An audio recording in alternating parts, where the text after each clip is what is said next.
Is the internet going to lead us to a major unforeseen catastrophe, as many people speculate? There's like viewing parties and bars. Yeah, dude, I hope so. Shit, that'd be cool. That'd be cool because it's like a big explosion that ends it all, you know? Instead of like a star that's slowly burning out over time. Let's make that shit a YouTube supernova.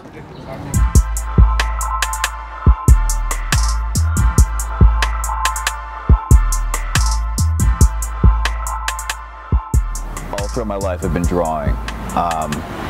It's always been, you know, like very prominent in my school notes. Always been doodling. My head was always going somewhere else. I have hundreds and hundreds of pages that I've accumulated over the years of drawing. So drawing is nothing new to me. It wasn't until fairly recently that I started taking those drawings and animating them and making them move and making them talk. That was probably closer to 2.5 years ago. A year ago is when it went viral for the first time, and that was the newness.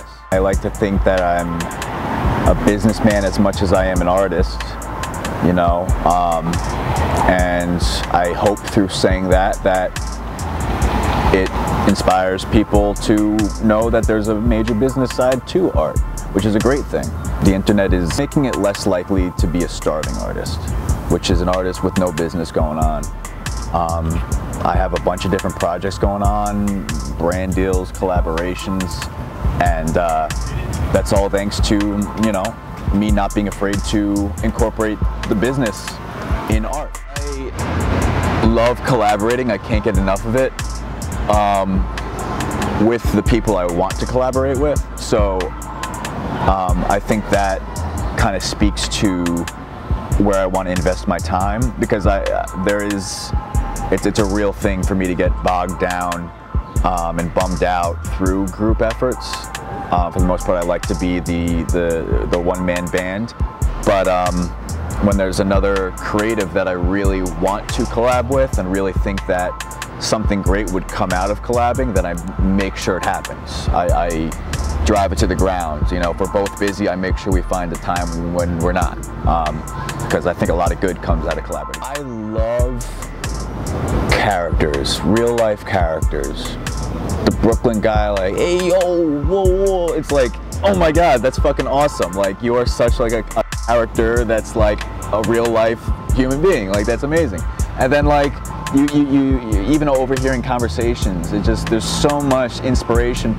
I always loved living in New York City just for the sole reason of the amount of shit you will experience on your 10-minute walk to the supermarket and back.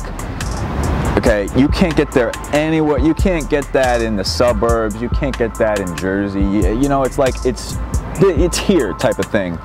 And I've always been one to take the shit that I see around me and use it to fuel, well, I use it to fuel my perception of the world, and my perception of the world then gets leaked into my work. So I've come to use my go-to white blob guy, which is kind of like the everyman in my universe. You know, if there's, he could either be the straight man, or the funny man, or the crazy man. But just in my last skit about the Earth being flat, it was two of them. Two of the white blobs. One was the straight man, the other was the funny man, so I could do a lot with them. But then there's also like characters that I find people are really in love with, and I take note to bring them back, you know, because people want to see them again and hang out with them again. So much of the knowledge that I picked up on during the filmmaking chapter of my life, which was a long chapter. I went to college for film. So much of that knowledge is still being used on animation. How to compose a shot, comedic timing. I edit all my shit in Final Cut Pro. That's what I was editing everything in the video making chapter. And then I still have itches to, like, you know, shoot my next short film. That's still there. I didn't lose it, but Yeah, right now it's all animation, and I couldn't be happier. I didn't think it could get to this point, and I'm in the middle of it, so I'm very happy right now.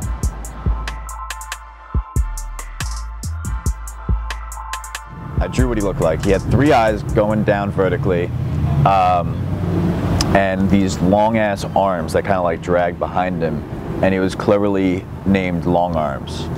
And I probably had a good relationship with him for a hot 2 weeks, until one day I forgot to extend my hand, so he could crawl onto it. And, you know, because that's the only way he really got around. And one day I forgot to do that, and I think I left him in the backyard, and I just kind of assumed that he died. So that was the end of my imaginary friend phase.